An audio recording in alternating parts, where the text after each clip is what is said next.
Ante un mundo laboral corrupto, ¿vale la pena luchar por cambiarlo? ¿Podemos hacer la diferencia en nuestro lugar de trabajo? ¿Qué positivo obtenemos de un ambiente laboral negativo? Hoy en Respuestas, impactando tu mundo desde tu ambiente laboral.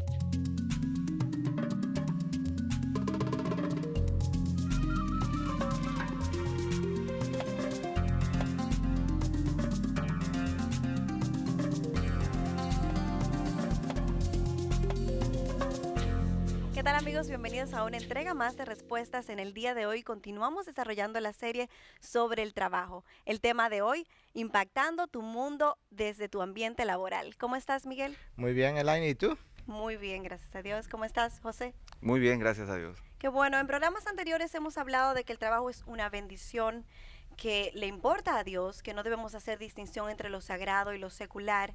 Y en el día de hoy lo que queremos hacer es aterrizar todos estos conceptos que hemos estado trayendo a colación sobre el trabajo y el ambiente laboral y entonces llevarlos a la práctica. ¿Cómo podemos poner en práctica estos conceptos que ya hemos hablado? Y en ese sentido, me gustaría saber qué piensan ustedes acerca de esto. Bueno, si nosotros no podemos aplicar lo que sabemos, lo que conversamos en este mundo en el que vivimos, entonces no vale la pena ni siquiera perder el tiempo en conversarlo.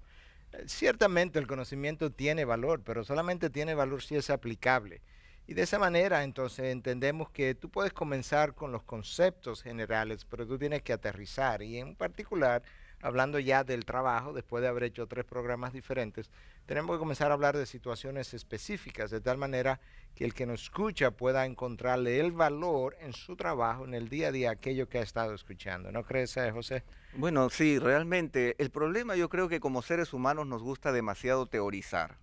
Y una teoría que es inaplicable no sirve ni como teoría. Así Yo es. creo que decimos mucho y concretamos poco. Y en el tema del trabajo es muy importante que encontremos situaciones concretas y cómo podemos aplicar los principios que hemos estado diciendo.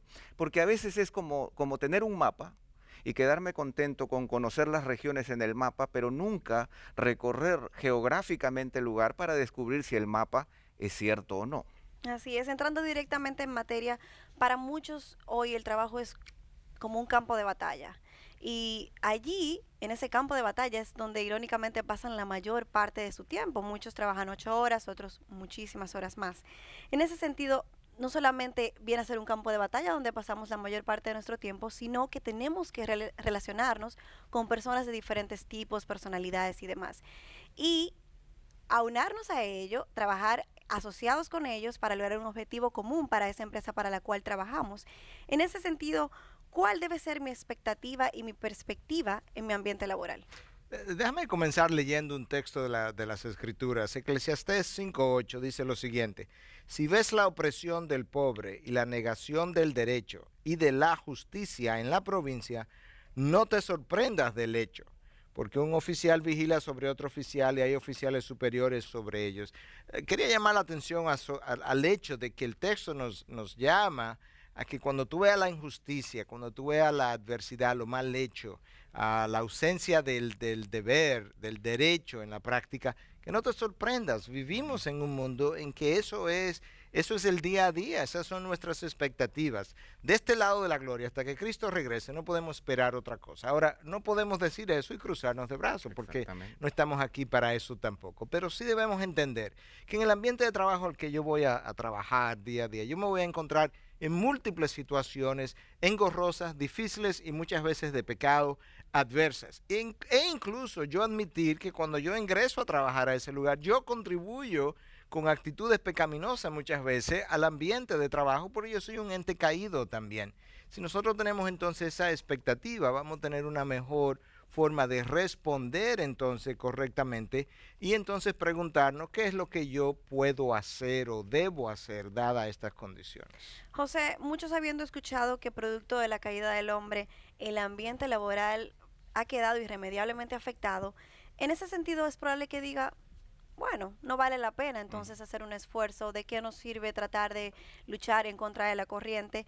Y en ese sentido yo me pregunto, ¿cuál debe ser nuestra actitud a sabiendas de que estamos trabajando en un ambiente laboral obviamente caído, con personas pecadoras, ¿cuál debe ser nuestra actitud ante esta realidad? Yo me uno a todo lo que ha dicho Miguel, pero a la vez quiero añadir algo importante. Yo creo que el problema con las personas es que cuando quieren atacar una situación difícil, la atacan desde el punto de vista de afirmar todo o nada.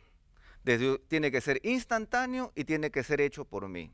Y yo creo que ese es un gran problema. Nosotros estamos hablando de que el problema laboral es un problema muy grande que involucra muchos factores y que quizás nosotros solos no podemos hacerlo. Por ejemplo, déjenme ponerles un ejemplo. En Inglaterra, cuando las leyes se confirmaron de que niños de hasta 9 años no podían trabajar por más de 69 horas en los molinos de algodón, el cumplimiento de esa ley o el establecimiento de esa ley tardó 25 años en generarse. Entonces, ¿de qué estamos hablando aquí? Estamos hablando de que vivimos, como Miguel lo ha afirmado muy claramente, en un sistema corrupto, pecaminoso, en donde en el mundo laboral vamos a ver el pecado, pero no podemos dejar de percibir de que somos sal y luz. ¿Y eso qué implica? Básicamente, de que aunque yo no pueda conseguir el todo o nada, soy responsable, por ejemplo, de que en mi escritorio haya sal para evitar la corrupción y que en mi escritorio haya suficiente luz para que podamos hacer las cosas con transparencia. Y ahí ya estamos consiguiendo un cambio, aunque sea un cambio individual, pero debemos partir por eliminar la idea del todo o nada. Debemos trabajar por el cambio, porque a eso nos ha llamado el Señor. Y lo que José está hablando muchas veces es que tú necesitas paciencia para ver los cambios que tú has comenzado a introducir en ese trabajo, en ese ambiente. 25 años para el cumplimiento, pero eventualmente hubo un cambio. Hubo un cambio. Entonces el hecho de que las cosas tarden no implica que yo me desilusione y no quiera hacer nada. Ahora necesito paciencia y saber que eso toma tiempo. José, antes de irnos a pausa, en el bloque anterior te hacía una pregunta. ¿Qué expectativas entiendes tú que tiene Dios de nosotros cuando estamos en medio de un mundo laboral caído y conformado por personas pecadoras? Yo creo que básicamente no creo que Dios tenga mayores expectativas con nosotros por ser cristianos trabajadores que las que tiene con cualquier otro cristiano en cualquier otra área de su vida. Simplemente espera que actuemos como tales, que seamos cristianos en donde estemos, en cualquier área de nuestra vida. Y yo creo que justamente el pensar qué quiere Dios de mí como cristiano en el ambiente laboral es un poco luchar con esa dualidad que existe entre lo sagrado y lo secular. Porque finalmente yo tengo que ser lo que tengo que ser. Y uno de los pasajes que más hemos revisado durante esta serie ha sido Filipenses 2, el carácter servicial de Jesucristo, el que Pablo nos invita, no nos invita, sino que nos ordena a ser como el Señor Jesús en medio de todas las áreas de nuestra vida.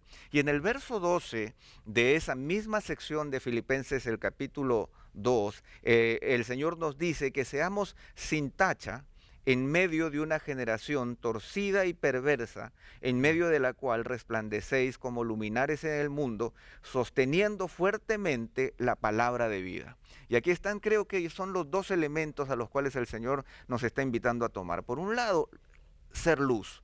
Ser luz porque el Señor nos llama a ser luz, o sea, a poder vivir de una vida transparente y hacer que nuestra vida transparente se refleje en todas las áreas de nuestra vida, incluyendo el mundo laboral. Pero por otro lado también dice sosteniendo fuertemente la palabra. Y yo creo que en el área laboral tenemos que sostener fuertemente la palabra de Dios. Y yo te pregunto, Miguel, cuando, por ejemplo, si se diera el caso que nosotros tuviéramos que hacer nuestra tarjeta de presentación y no solo tuviéramos que poner nuestra profesión, sino que pudiéramos abogado cristiano, médico cristiano, plomero cristiano. Yo me pregunto si esto sería una acreditación o una desacreditación ante la sociedad producto de nuestro testimonio. Bueno, lamentablemente hoy yo creo que sería muchas veces, en muchos círculos, una desacreditación, porque el cristiano no ha vivido ese estándar en el mundo laboral y en la sociedad donde él se mueve, lo cual lo decimos con mucha tristeza, porque debiera ser una acreditación para ese trabajador. Hablemos de situaciones prácticas que los creyentes enfrentan al momento de elegir para quién trabajar y cómo hacerlo. Por ejemplo, en el programa anterior comentábamos que trabajos lícitos o legales siempre glorificaban a Dios y hablamos de que no necesariamente. En ese sentido, sin embargo, existen trabajos que aun cuando son legales, no van a venir a contribuir a la necesidad de las personas. En ese sentido, ¿qué es trabajo legítimo? ¿Qué es trabajo ilegítimo o moralmente cuestionable? Bueno, yo creo que por un lado la legitimidad de un trabajo, para comenzar la discusión, tiene que ver con el aspecto legal en la nación en la que tú vives, si ha sido aprobado o no. Sin embargo, tú tienes que preguntarte ahora acerca de otros trabajos que son moralmente inaceptables. Antes de llegar a lo cuestionable, moralmente inaceptable para Dios, como sería la prostitución, aun si en ese país ha sido legalizada. Eso es algo que Dios rechazaría de plano. Pero luego tú entras en otro ámbito donde estamos hablando de trabajos cuestionables moralmente, como pudiera ser, debiera un cristiano trabajar en una compañía licorera, en una compañía tabacalera, en un país, en una región donde se produce mucho tabaco. Y por ejemplo, en el sur de Estados Unidos, donde se produce mucho tabaco, hay lamentablemente muchos cristianos que realmente de eso es que hacen su vida, de eso es que viven. Y han sido criticados por algunos o por muchos. De hecho, algunos de ellos consumen el producto incluso. Ahora, la pregunta está, ¿debe un cristiano trabajar en una industria tabacalera a sabiendas de que este producto es cancerígeno, es capaz de dañar el cuerpo? ¿Hasta dónde realmente yo tendría un buen testimonio? ¿Hasta dónde yo quiero vivir de una manera que agrade a Dios? Y muchas veces decimos que incluso, aunque aunque muchos son las personas que Dios ha salvado, muchas veces pocos son los que viven una vida abundante, porque su vida de abundancia depende de su santificación y hasta dónde ellos pueden vivir o quieren vivir agradando al Señor. Y ahí está Sin la embargo, diferencia. tomando el ejemplo que pones, me imagino que muchos se preguntarían, no hay ningún lugar en la Biblia que diga que está prohibido trabajar en una tabacalera. No, claro que no. Tampoco hay un lugar en la Biblia que diga que yo no me debo tirar del puente y eliminar mi vida. Entonces, yo creo que no podemos usar ese tipo de lógica. Ahora, hay suficiente revelación en la palabra de Dios para decirnos que yo no debo atentar contra mi vida tirándome del puente o en otra manera. De esa misma forma, yo creo que hay suficiente revelación en la palabra para guiarnos en todas estas áreas que llamamos grises, pero que muchas veces solamente son grises para el hombre, porque Dios la ve como blanco y negro.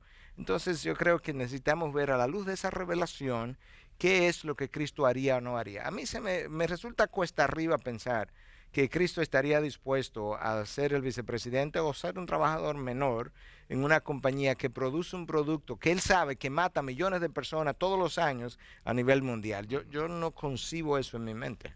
Sin caer en el legalismo y respecto de ciertas áreas grises que tú ya mencionas, ¿cuándo y cómo decidimos ser parte de un tipo de trabajo cuestionable? Por ejemplo, soy ejecutivo de una compañía, sé que con la finalidad de abaratar los costos de un producto, quizás no estamos llenando todos los estándares requeridos para que el producto salga de la calidad X que se requiere. Y yo lo sé, tengo conocimiento de eso. José, me gustaría que me respondieras, ¿qué hago? ¿Espera Dios que yo sea una revolucionaria en mi trabajo, que arme un escándalo de todo esto y diga, aquí las cosas tienen que ordenarse? ¿O cuál es mi posición? Básicamente tenemos que eliminar primeramente el término revolución, porque el término revolución elimina al 99.9% de los trabajadores que no están dispuestos a vivir una revolución. ¿Por qué?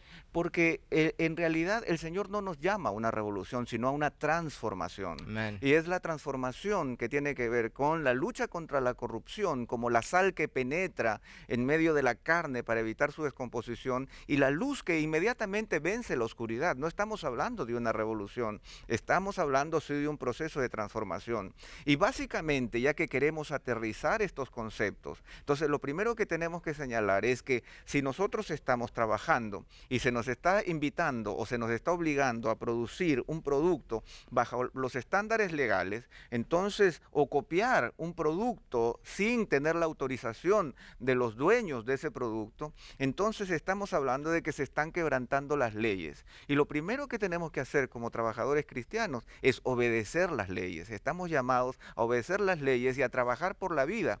Algo que dijo Miguel que aparece en la Escritura, porque está en el principio, la razón de ser del trabajo es para la vida. Nosotros trabajamos para la vida, para desarrollarnos como personas, para poder proveerle para los nuestros. Por lo tanto, aún el producto que nosotros estamos realizando tiene que cumplir ese propósito. Y en segundo lugar, cuando hablamos de las áreas grises, muchas veces nosotros nos aprovechamos que la ley no es muy clara.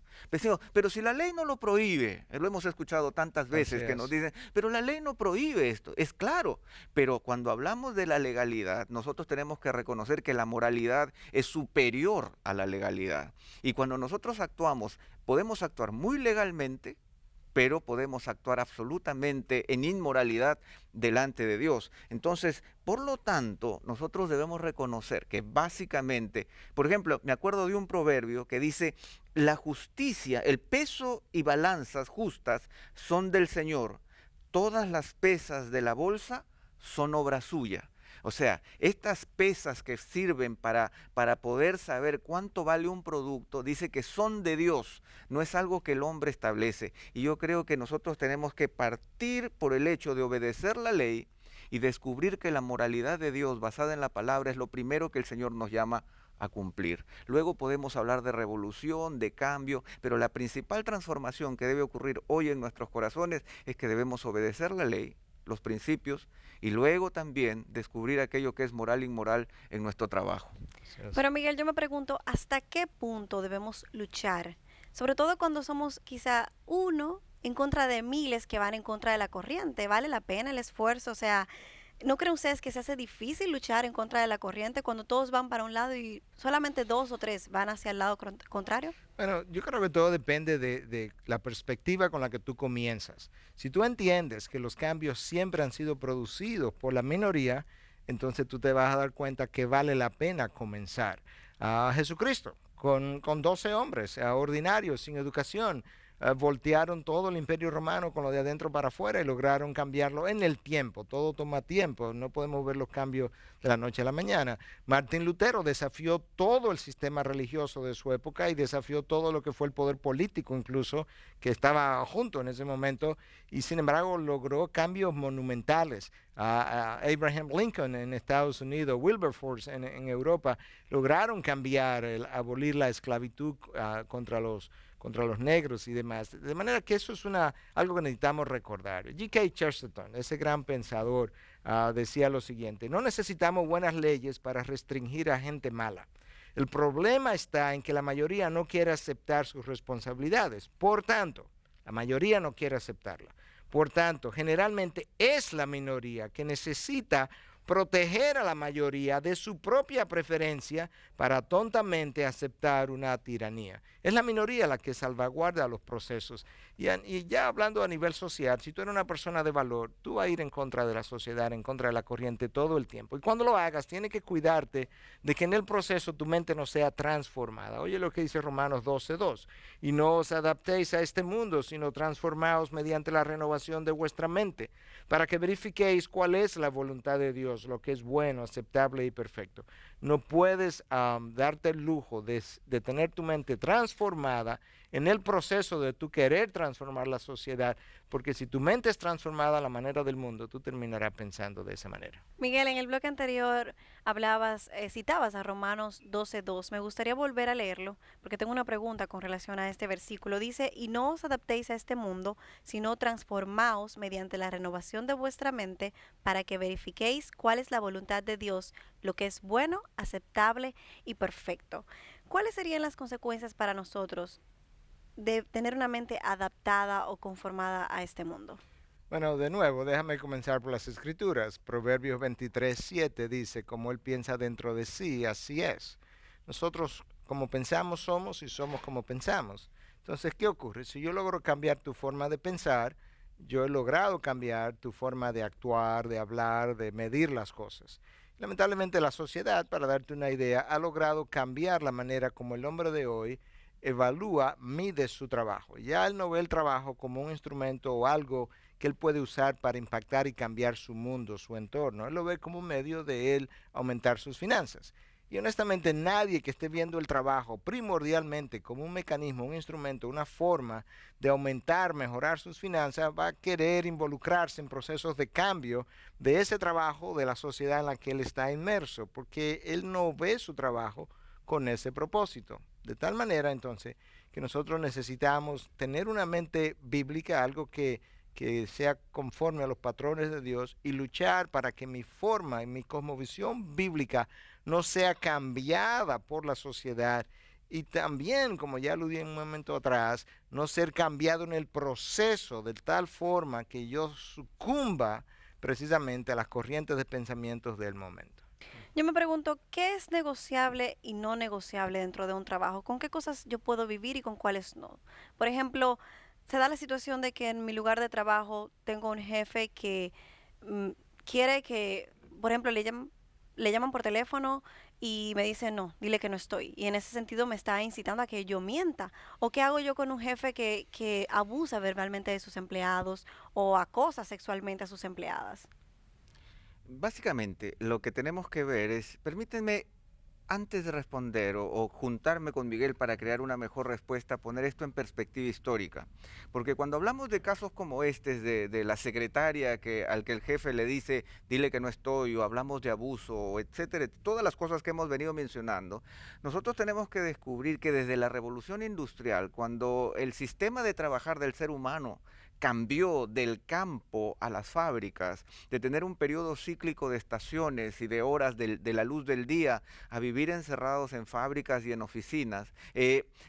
Durante mucho tiempo y durante muchos años se luchó muchísimo para cambiar el sistema en que el hombre trabajaba, porque al principio hombres, mujeres y niños fueron encerrados en fábricas, trabajando 16 o más horas al día durante 7 días de la semana, y pasaron muchos años antes de que se lograran las 8 horas de las que gozamos hoy, los 5 días de la semana. Antes no se pensaba que el trabajador merecía vacaciones o que requería seguro o seguridad en el trabajo o un convenio laboral o un contrato que asegurara las cosas que está haciendo. Entonces, todo eso se logró con mucho sacrificio, con mucha lucha, con gente que estuvo dispuesta a sufrir maltrato y ostracismo producto de las demandas que estaba planteando. Pero básicamente muchos de ellos fueron cristianos que descubrieron que la demanda del Señor es practicar la justicia y amar la misericordia. Como cristianos nosotros no toleramos la injusticia de ninguna manera, ni tampoco la falta de respeto hacia nuestros semejantes. Pero yo me pregunto, Miguel, si todavía, como tú lo has mencionado ahora, que los trabajadores básicamente buscan finanzas para poder satisfacer su tiempo libre. El trabajo ya no es un servicio. Y yo me pregunto si los cristianos podrán tener la pasión para luchar por la justicia, practicar la justicia, o si tendrán la fuerza para luchar por algo que va a tener un alto precio en sus propias vidas. Bueno, yo creo que mucho de eso va a depender cuánto él entiende, defiende, valora, aprecia lo que es esa cosmovisión cristiana y hasta dónde él ha llegado a entender que él tiene un rol en la transformación de su sociedad, que su rol no se limita a venir a la iglesia el miércoles o domingo a levantar las manos cuando cantamos, que es el problema donde decimos que hay una gran batalla, entonces tiramos todas nuestras balas dentro de 4 paredes y las paredes de los templos están llenas de tiros, que son las palabras que hablamos, pero resulta que la batalla mayor no está ahí adentro, está ahí afuera. Entonces nosotros necesitamos ese entendimiento y al mismo tiempo una iglesia que pueda respaldar a ese cristiano para que le pueda proveer de instrumento, de defensa, de ánimo, de entusiasmo, de coraje a la hora de echar la lucha y que él no la tenga que luchar sola. Después de escucharlos, me surge la inquietud, ¿cuándo y cómo debemos actuar los cristianos de hoy? Por ejemplo, se da la situación de que yo estoy en un lugar de trabajo X, tengo un compañero a mi lado, sé que esta persona está sustrayendo material gastable de la oficina para llevarlo a su casa. En ese sentido, ¿cuál es mi posición? ¿Qué debo hacer? ¿Debo yo venir, denunciarlo o si decido hablar, con quién hablo? Mira, hay una frase que yo creo que es aplicable a todas las relaciones. Yo necesito saber sabiamente escoger mis batallas. Y de hecho eso es cierto con relación a padres e hijos cuando los están criando. Yo no puedo echar un pleito con mi hijo por cada quítame esta paja, como decimos nosotros en nuestro país. Bueno, igual en la oficina. Yo necesito saber escoger mis batallas. Vamos a hablar específicamente de un par de situaciones. Eso está ocurriendo. Yo soy el supervisor y mis empleados, los que están por debajo de mí, están llevándose el material gastable. Es mi responsabilidad defender los recursos de la oficina. Para eso me están pagando, para eso me han colocado ahí. Yo necesito a toda costa parar eso. Denunciarlo si es necesario, cancelar personas si es necesario. Quizá no tengo que llegar ahí, pero necesito hacer la corrección. Por otro lado, suponte que ese no es el caso. Yo no soy el supervisor, yo lo he observado, pero realmente mi jefe es otro y el jefe de las personas quienes se están llevando este material gastable es otra persona.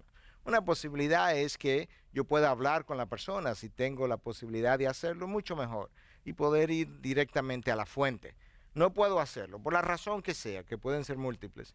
Voy donde mi superior y no necesariamente hago en primer lugar la denuncia con nombre, pero le digo, mira, a fulano o don fulano, si es el calificativo, yo creo que necesitan velar mejor por los recursos de la compañía, porque yo entiendo, por lo que he observado, que aquí hay gente que se está llevando recursos gastables, material gastable. Ahora es su responsabilidad ponerle candado a esa situación.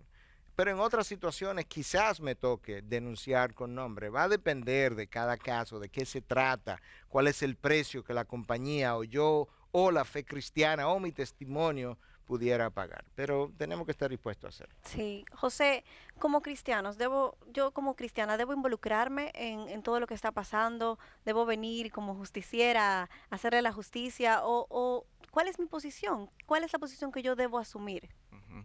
Nuevamente decimos, revolución no, transformación sí. O sea, esa es la idea prioritaria. Y me uno a todo lo que ha dicho Miguel, pero también debemos reconocer que el que sabe hacer el bien y no lo hace, le es pecado. Y yo creo que nuestra cosmovisión dentro del ambiente laboral, como ya lo hemos reconocido, es un ambiente en donde hay pecado porque está lleno de pecadores. Y por lo tanto, en esencia, estamos viendo un ambiente en donde va a haber maldad.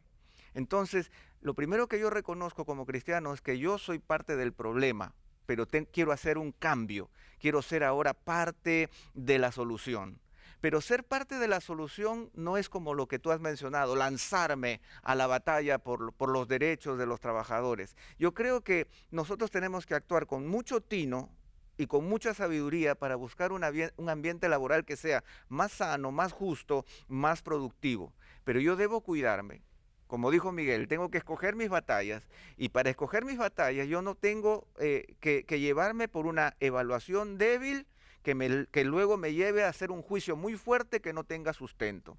Yo tengo que buscar qué voy a hacer, tengo que ser persuasivo, tengo que actuar de acuerdo a lo que el Señor me está llamando a hacer sal y luz, pero también tengo que reconocer que esto tiene un precio, un precio que vamos a pagar, porque bien dice el apóstol Pedro, pues es mejor padecer por hacer el bien, si así es la voluntad de Dios, que por hacer el mal. Y yo creo que en el ambiente laboral que está tan materializado, tan mirado en términos de dinero, yo creo que eso es una de las cosas con las cuales vamos a tener que luchar más.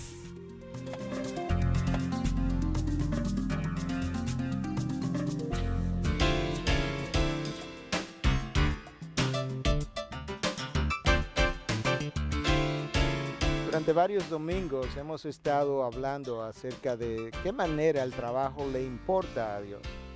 Y una de las cosas que nosotros hemos estado enfocando es la falta de liderazgo, la falta de integridad muchas veces dentro de ese ámbito de trabajo. Y es por eso que en esta ocasión queremos recomendar un libro que ya tiene mucho tiempo circulando, ampliamente conocido, con el nombre de Liderazgo Espiritual de Oswald Sanders. Y este libro le va a hablar, yo quiero mencionar algunos de los temas que usted va a encontrar en este libro. Es un libro que ha sido ya traducido al español con ese título de Liderazgo Espiritual. Nos va a hablar acerca de la búsqueda de líderes, nos va a hablar de características del liderazgo de Pablo, del liderazgo de Pedro, nos va a hablar del uso del tiempo de parte del líder, el material de lectura, el costo del liderazgo, nos va a hablar de cómo reproducir líderes en la vida de otros, las responsabilidades de un buen liderazgo. Todas esas cosas son esenciales, vitales, para que el trabajo pueda ser bien hecho. Un trabajo bien hecho requiere de líderes que estén dándole forma a ese trabajo de una manera que honre a Dios, de una manera que sea íntegra, de una manera que pueda edificar a otros, formar a otros y pueda impactar positivamente la sociedad en medio de la cual ese trabajo se está realizando. Pero todo comienza con el liderazgo. Todo se levanta o se cae, como se ha dicho, desde el liderazgo. De tal forma que si usted es un líder en su trabajo, yo creo que este libro acerca del liderazgo espiritual le va a ayudar a ser no solamente un líder dentro de la iglesia, sino también en el ámbito secular. El otro libro que yo quiero mencionar es menos conocido, es más reciente, pero de un autor también conocido, John Maxwell. Y este libro es acerca de ética. Y una de las cosas que quizás quisiéramos recordarle a nuestros televidentes, que cuando recomendamos libros no necesariamente implica que estamos de acuerdo con cada cosa que ese autor ha escrito, porque no somos clonos. Pero estamos diciendo que hay suficiente verdad en estas literaturas para nosotros atrevernos y querer recomendarlas. Este libro fue originalmente publicado con el título de No hay tal cosa llamada ética de negocios, sino simplemente ética. ¿Por qué? Porque la ética es algo con lo que yo debo vivir, no importa si estoy haciendo negocios o si estoy viviendo en mi hogar o estoy simplemente compartiendo. Yo quiero mencionarle un par de cosas que va a encontrar en este libro, un libro pequeño, pero que tiene muchas verdades. Él habla de que el carácter es más que simplemente hablar. Habla de que el talento es un don, pero el carácter es una decisión. Nos recuerda también que el carácter trae éxito con las personas y de que como nosotros no podemos levantarnos, elevarnos por encima de nuestras limitaciones de carácter. Y luego entonces más adelante, en un capítulo que habla acerca de cómo no ceder ante las presiones y mantenernos caminando éticamente, él hace varias preguntas. ¿Voy yo a hacer decisiones emocionales de repente impulsivas? ¿Voy yo a comprometer la verdad? ¿Voy a tomar atajos? ¿Voy a cumplir mis compromisos? ¿Voy a ceder o a postrarme ante las opiniones de los demás? O finalmente, ¿estoy yo haciendo promesas que no voy a poder cumplir? Todo eso tiene que ver con una ética de trabajo y con una ética de vida. Yo creo que usted se va a beneficiar grandemente con estas dos cosas.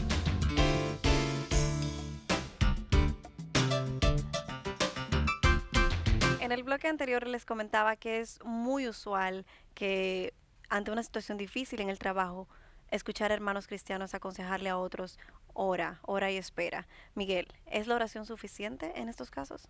Bueno, mira, esa puede ser una posición muy cómoda porque no tengo que arriesgarme, no tengo que confrontar, no hay nada que perder. Eso por un lado.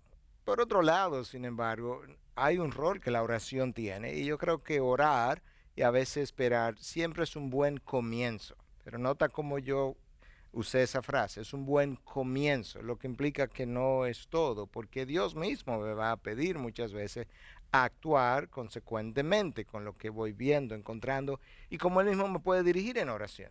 Entonces yo creo que no debemos hacer nada sin orar, pero es mucho lo que yo puedo hacer y debo hacer después de orar. Cristo oró, pero Él también actuó. De esa misma forma, Él denunció lo mal hecho, Él denunció lo mal hecho dentro del mundo religioso y fuera del mundo religioso de su época. De esa misma forma, nosotros tenemos esa responsabilidad. Pero yo creo que es un grave error para un cristiano comenzar a actuar sin orar, porque ahora él no está contando con la dirección de Dios, la sabiduría de Dios, con la guianza de Dios, de tal manera que la oración es un buen comienzo. José, ante un conflicto laboral donde la situación es prácticamente insostenible, ¿cuándo debemos tomar la decisión de dejar un trabajo? De hecho, incluso sin tener otra opción a la cual recurrir, porque muchos incluso opinan que a veces no solamente orar y esperar, pero no dentro de tu trabajo, sino en casa. ¿Cuándo sabemos que es hora de dejar el trabajo en un momento determinado? Yo creo que no podemos ser dogmáticos en afirmar punto 1, punto 2 y punto 3, estas son las causales para dejar un trabajo. Es un tema sumamente delicado, ya Miguel lo ha explicado muy bien que es necesario primero orar, porque si un cristiano no ora, no puede tomar decisiones saludables. Si un cristiano también no recibe consejo, tampoco puede tomar decisiones saludables. La oración y el consejo, la evaluación de la situación, no solamente desde mi propia perspectiva, porque a veces nosotros tenemos un poco de ese carácter suicida, de querer eliminar las situaciones que nos está causando tensión, sin antes enfrentarlas, sin antes hablar con nuestros jefes, sin antes ser persuasivo, tratar de cambiar la situación. Pero básicamente yo creo que si hay un lugar en donde prima la ilegalidad, donde prima el abuso, en donde mi seguridad está en juego, juego, donde mis principios cristianos estén en juego, yo tengo que considerar muy claramente si es que yo debo permanecer o no debo permanecer allí. Pero si estamos orando, como bien lo dijo Miguel, mientras estamos orando, yo tengo que buscar, saber si es que puedo ser persuasivo en medio de mi oración, si es que yo puedo descubrir lo que allí está pasando, si puedo entender la situación y si puedo actuar con justicia en ese lugar. Recuerdo cuando Miguel mencionaba lo de la oración, recordaba a Moisés con los egipcios a un lado y el mar al otro lado, y Moisés se pone a orar y el Señor le responde: ¿qué haces orando? Dile a mi pueblo que marche. Yo creo que hay situaciones en la vida en donde el Señor vamos a estar, como tú mencionabas, ora, ora, ora, pero no hacemos nada. Hay un momento en que tenemos que marchar, tomar decisiones y actuar. En América Latina y a nivel mundial, una de las causas que ha provocado despidos masivos, cierre de empresas, colapsos financieros, es precisamente la corrupción. Y en ese sentido me gustaría que habláramos un poco de este tema y que iniciáramos definiendo este término. ¿Qué es la corrupción, Miguel? Traje dos definiciones que quería compartir con nuestro televidente aquí en televisión. Una del diccionario Webster, que dice lo siguiente: alteración de la integridad de una virtud o de un principio moral, simplemente. Otro diccionario, el Free Online Dictionary, lo define de esta manera: inducir, en paréntesis, como el caso de un oficial público, por medios inapropiados, como el soborno, para violar una responsabilidad como el que comete una violación criminal. La razón por la que yo quise traer ambas definiciones es porque en una definición, en la segunda, se habla de inducir a otro, un oficial público. Pero en la primera no se habla nada de la necesidad de que yo tenga que ser inducido. Hay suficiente maldad en mí para yo autocorromperme en una oficina, participar exclusivamente, si lo quiero, del fraude en una oficina y yo estar corrompido o ser parte de esa corrupción.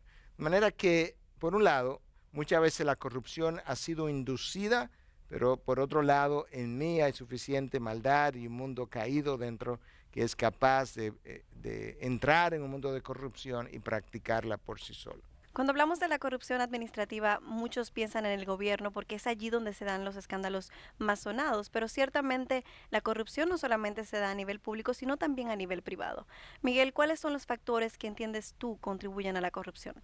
Yo creo que son múltiples, yo voy a mencionar algunos de ellos. En primer lugar, la avaricia, simplemente el deseo de tener más. Eso definitivamente que es un gran motor de la corrupción.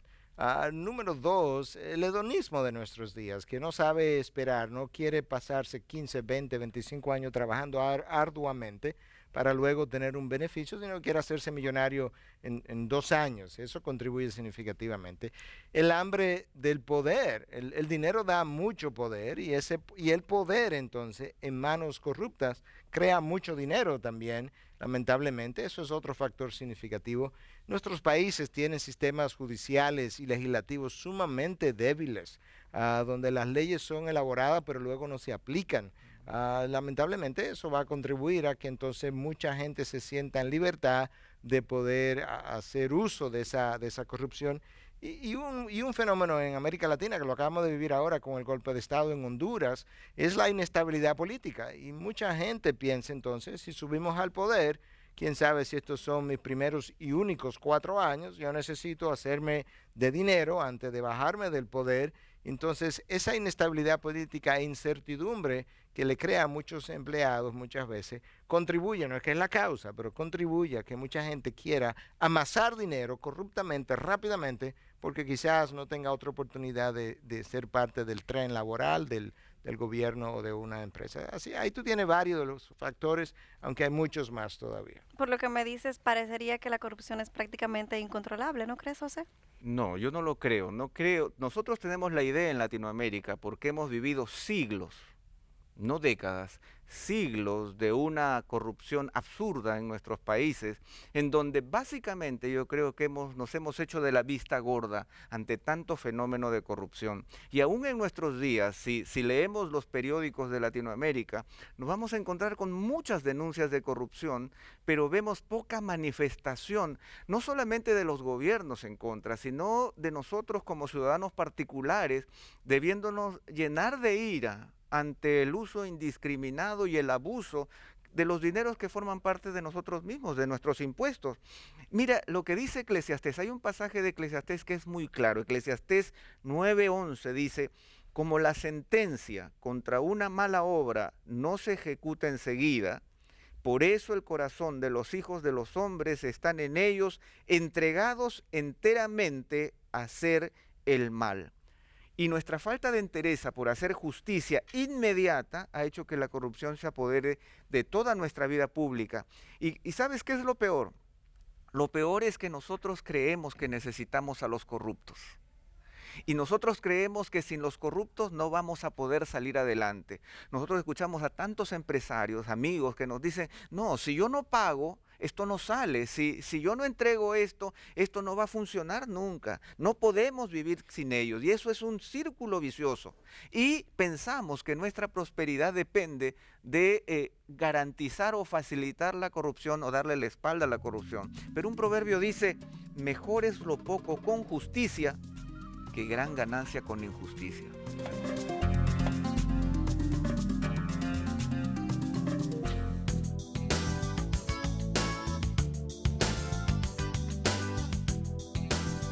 Ha pasado mucho tiempo desde la última vez que nos vimos.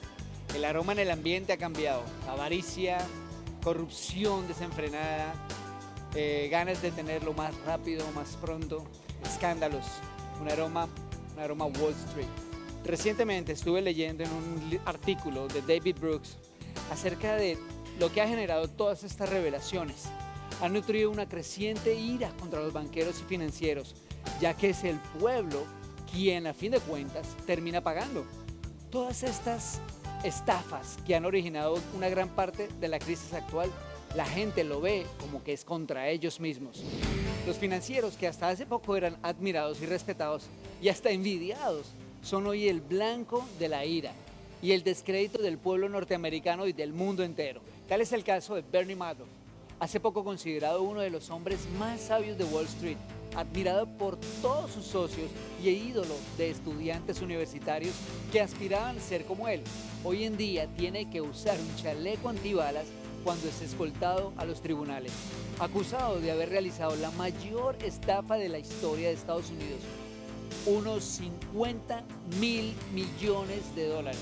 Otro es el caso de Robert Allen Stanford, famoso y elogiado por lograr ganancias milagrosas cuando los demás perdían dinero. Él fue acusado de un esquema masivo Ponzi. Hoy millones de personas pagan las cuentas de todos estos desastres. Esto se traduce en impuestos y en recesión económica. Otros fueron mucho más allá. Fueron arrestados y condenados por ganar dinero, por robar dinero de las caridades y de los fondos de pensiones. ¿Hasta dónde van a llegar? Lo peor es que estos hombres y mujeres que se han dejado llevar por la avaricia no solo han llevado a sus vidas a un callejón sin salida, sino que su pecado ha traído consecuencias funestas para todo el mundo. Hoy todo el mundo está sumergido en una crisis financiera cuyas raíces vienen de una crisis aún más profunda, una crisis moral que no solo nos arroja al abismo financiero, sino también social.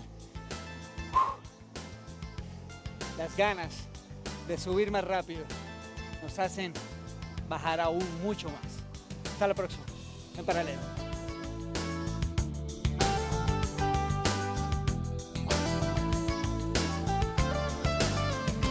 Miguel, te preguntaba en el bloque anterior, ¿cuáles herramientas necesitamos para no incurrir en prácticas de corrupción? Bueno, mira, yo creo que hay varias cosas que necesitamos tener pendiente, pero la primera de esas yo creo que es temor de Dios. Lamentablemente, el temor de Dios en nuestra sociedad se ha ido. Y había un momento histórico donde había un cierto temor de ese Dios sobrenatural, aún en aquellos que realmente no eran cristianos de asistencia continua a la iglesia. Nuestra sociedad no conoce eso. Y de hecho, cuando tú lees el libro de Salmos, el capítulo 36 dice: la transgresión habla al impío dentro de su corazón, no hay temor de Dios delante de sus ojos. Y luego el versículo 4 dice, planea la iniquidad en su cama. Él planea la iniquidad en su cama porque él no tiene ningún temor de Dios. Cuando tú pierdes eso, le pierde el temor al pecado y le pierde el temor a las consecuencias que el pecado va a acarrear. Eso por un lado. Por otro lado, tú necesitas de convicciones, no simplemente opiniones. Opiniones son ideas que tú tienes acerca de algo. Convicciones es algo que tú es una creencia a la que tú llegas después de reflexionar, de meditar, de considerar las opciones, de haber discutido incluso posibilidades, alternativas, y luego tú tienes esa idea arraigada profundamente como resultado de una reflexión en tu vida. Esas convicciones tienden a ayudarte entonces a evitar el corromperte.